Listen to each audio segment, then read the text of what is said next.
नमस्कार, मैं हूं निश्चित दुबे। आप देख रहे हैं कैपिटल टीवी। तो कथावाचक राजन जी महाराज के बयानों ने उत्तर प्रदेश की राजनीति में गहमा गहमी मचा दी है। नाम परिवर्तन, धर्मांतरण, लव जिहाद, लैंड जिहाद, योगी सरकार की कार्रवाई और आने वाले समय में शहरों के नाम बदलने की संभावनाओं को लेकर चर्चा खुलकर सामने आई। राम कथा के मंच से राजन जी महाराज ने कहा कि जैसे फैजाबाद को अयोध्या, इलाहाबाद को प्रयागराज और मुगल सराय को पंडित दीनदयाल उपाध्याय जंक्शन बना करके मुक्ति दिलाई गई, उसी तरह अब लखनऊ की बारी है। उन्होंने दावा किया कि लखनऊ का असली नाम लखनपुरी था, लेकिन मुगल काल में इसे लखनऊ कहा जाने लगा।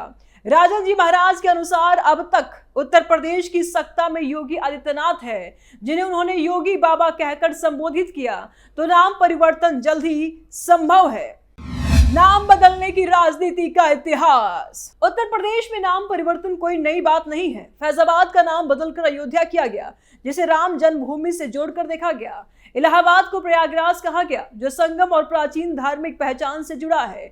मुगल सराय रेलवे स्टेशन का नाम बदलकर पंडित दीनदयाल उपाध्याय जंक्शन किया गया, जिसे राष्ट्रवादी विचारधारा से जोड़ा गया। सरकार का तर्क रहा कि इससे शहरों की प्राचीन सांस्कृतिक पहचान लौटाई गई। आलोचकों ने इसे राजनीतिक एजेंडा बताया, लेकिन समर्थकों ने इसे ऐतिहासिक सुधार कहा। लखनऊ के नाम पर है पुरानी विवाद। लखनऊ का इतिहास कई परतों में बटा हुआ है। इतिहासकारों के अनुसार इस शहर का नाम कभी लखनपुरी, कभी लक्ष्मणपुरी, तो कभी लखनऊ के रूप में जाना गया। एक मान्यता यह भी है कि भगवान राम के भाई लक्ष्मण ने इस नगरी को बसाया था। नवाबी दौर में लखनऊ को खास पहचान मिली और यह अवध की राजधानी बना। अंग्रेजी शासन भी लखनऊ का नाम वही रहा।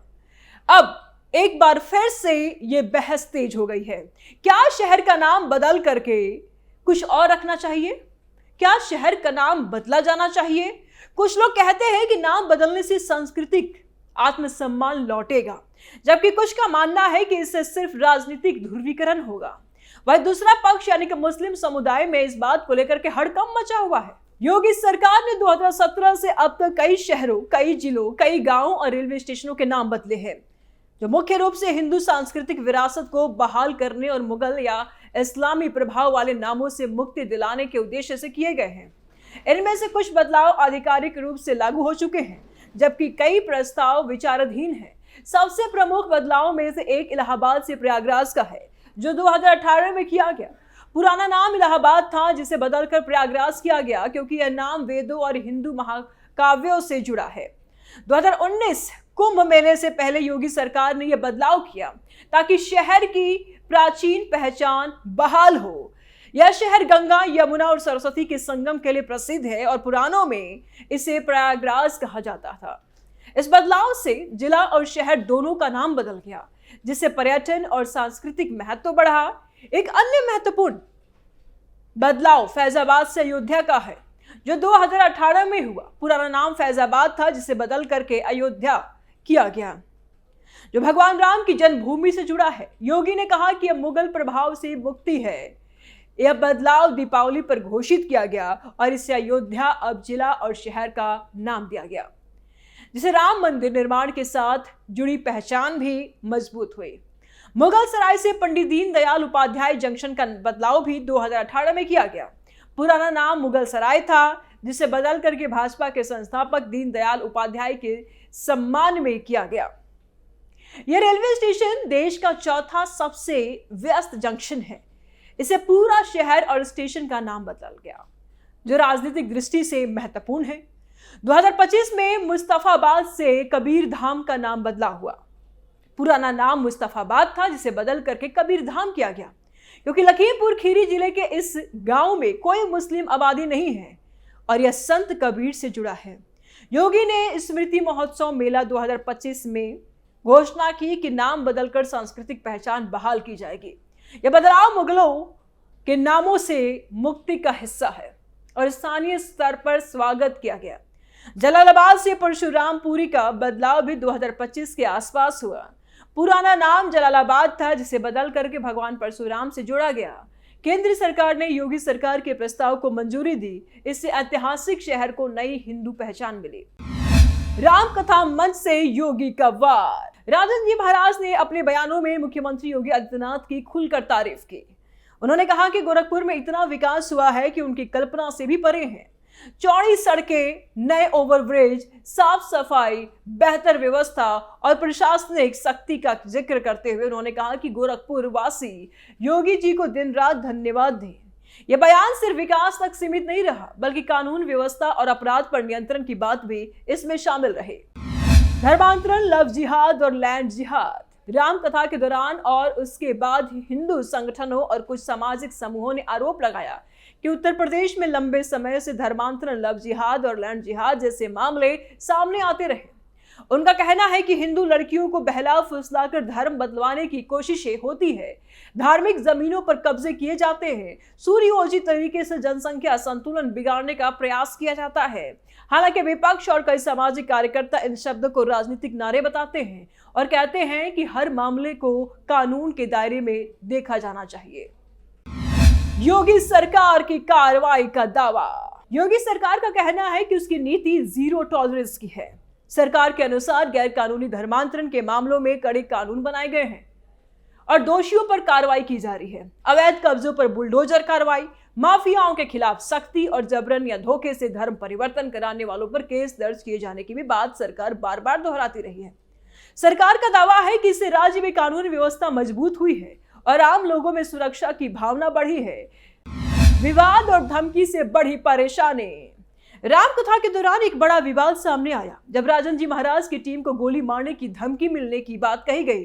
आरोप लगाया गया कि कथावाचक से मिलने के नाम पर कुछ लोगों ने पैसे लिए और इस पर राजन जी महाराज ने सीधे मन से तीखा बयान दिया और कहा कि वे कभी भी मिलने के लिए पैसे नहीं लेते।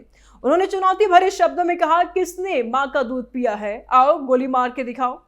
यह बयान सोशल मीडिया पर तेजी से वायरल हुआ और इसकी आलोचना भी जमकर हुई। राजन जी को कथा छोड़ने की धमकी की घटना के बाद राजन जी महाराज ने कथा छोड़ने की बात कही। इससे आयोजकों और स्थानीय प्रशासन से हड़कंप देखा गया। काफी हड़कंप मचा स्थानीय प्रशासन में भी। बाद में जनप्रतिनिधि के आश्वासन के बाद उन्होंने कथा जारी रखी। मंच से उन्होंने लोगों को चेतावनी दी कि जो लोग उनके नाम पर पैसे मांग रहे हैं उनसे सावधान रहे। इस पूरे मामले ने कथा को धार्मिक से ज्यादा राजनीतिक और विवादास्पद बना दिया। 2027 और 29 को लेकर बड़ा दावा। एक और बयान में राजन जी महाराज ने कहा कि योगी आदित्यनाथ 2027 में फिर से उत्तर प्रदेश के मुख्यमंत्री बनेंगे और 2029 में देश के प्रधानमंत्री बनेंगे। यह बयान भी राजनीतिक हलकों में चर्चा का विषय बन गया। समर्थकों ने इसे आस्था और विश्वास बताया, जबकि विरोधियों ने इसे खुल करके राजनीतिक प्रचार कहा।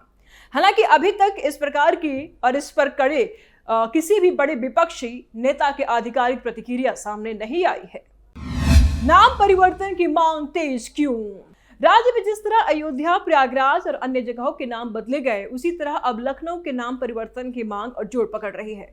कुछ संगठनों का कहना है कि लखनऊ का नाम बदलकर लखनपुरी या लक्ष्मणपुरी किया जाना चाहिए। उनका तर्क है कि इससे हिंदू पहचान मजबूत होगी और ऐतिहासिक अन्याय सुधरेगा। वही कुछ लोग कहते हैं कि नाम बदलने से विकास नहीं होता, बल्कि शिक्षा, स्वास्थ्य और रोजगार पर ध्यान दिया जाना चाहिए। योगी सरकार कौन कौन से नाम बदल सकते हैं? राजनीतिक जानकारों के अनुसार अगर मौजूदा सरकार की नीति जारी रहती है तो आने वाले समय में भी शहरों के नाम बदलने की मांग उठ सकती है। कुछ जगहों पर पहले से ही स्थानीय स्तर पर प्रस्ताव रखे जा चुके हैं। सरकार की ओर से आधिकारिक पुष्टि नहीं है, लेकिन यह साफ है कि नाम परिवर्तन अब एक बड़ा राजनीतिक मुद्दा बन चुका है। सड़कों पर, सोशल मीडिया पर और टीवी डिबेट्स में जनता की राय साफ तौर पर बटी हुई दिखती है। एक वर्ग इसे सांस्कृतिक पुनर्जागरण मानता है, जबकि दूसरा इसे ध्यान भटकाने की राजनीति कहता है। कुछ लोग कहते हैं कि अगर नाम बदलने से पहचान मजबूत होती है तो इसमें गलत क्या है? वही कुछ का सवाल है कि क्या इससे आम आदमी की जिंदगी बेहतर होगी? धार्मिक मंच और राजनीति में बवाल। राजन जी महाराज के बयानों ने एक बार फिर से ये सवाल खड़ा कर दिया कि धार्मिक मंचों से राजनीतिक बयानबाजी कितनी उचित है। समर्थकों का कहना है कि संत समाज को बोलने का अधिकार है, जबकि आलोचक कहते हैं कि इससे समाज में विभाजन बढ़ता है और यह बहस नहीं है, लेकिन हर ऐसे बयान के बाद तेज और हो जाती है। गोरखपुर की राम कथा एक धार्मिक आयोजन से कहीं आगे निकलकर उत्तर प्रदेश की राजनीति का आईना बन गई है। नाम परिवर्तन, धर्मांतरण, लव जिहाद, विकास और कानून व्यवस्था जैसे मुद्दे एक साथ सामने आए। राजन जी महाराज के बयान हो या फिर योगी सरकार की नीतियां, इन सब ने यह साफ कर दिया है कि आने वाले समय में उत्तर प्रदेश की राजनीति में सांस्कृतिक और पहचान से जुड़े मुद्दे और मजबूत होने वाले हैं। लखनऊ का नाम बदलेगा या नहीं ये भविष्य तय करेगा, लेकिन इस बात से इतना तो तय है कि इस बहस ने राज्य की राजनीति को एक नई दिशा दे दी है। स्पेशल स्टोरी में फिलहाल इतना ही। आगे के अपडेट के लिए देखते रहिए कैपिटल टीवी। नमस्कार।